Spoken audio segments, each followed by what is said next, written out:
In today's video, I'm going to teach you how to draw pixel art NFT with Figma Nft. First, open your design in Figma.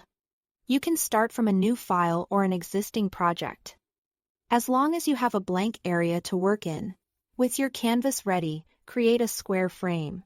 Set the frame to 640 by 640 pixels so you have an easy, even workspace. A square is important for pixel art because it keeps the grid uniform and makes exporting straightforward. If you like, name the frame so it's easy to find later when you export. With the frame selected, turn on a pixel-friendly layout grid. Click the layout grid control and set it to a standard grid. Then change the size to 20. That means each cell in the grid represents a 20 by 20 pixel block.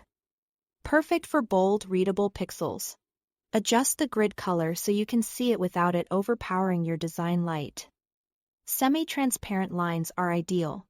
This step gives you a reliable guide to follow for every square you place and helps avoid misalignment. Now grab the rectangle tool by pressing R and draw one small square.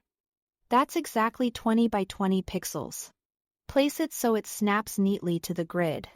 Give this square a light gray stroke and a white fill to make it easy to see against the grid. This first square is your building block, and keeping stroke and fill consistent helps maintain that classic pixel art look. To start drawing, duplicate that rectangle and change the fill color of individual rectangles to build your design. You can drag to copy or use copy and paste to quickly repeat the square. Then drop each one onto the grid. Keep strokes consistent so edges stay crisp, and rely on snapping to avoid gaps. Sink in shapes and clusters of squares, lay down your main colors first. Then refine small details. Because each square is the same size, your art will stay cohesive and easy to scale. When you are happy with the look, it's time to export. Select your frame, then export it as a PNG. Increase the export scale so the image is large and crisp.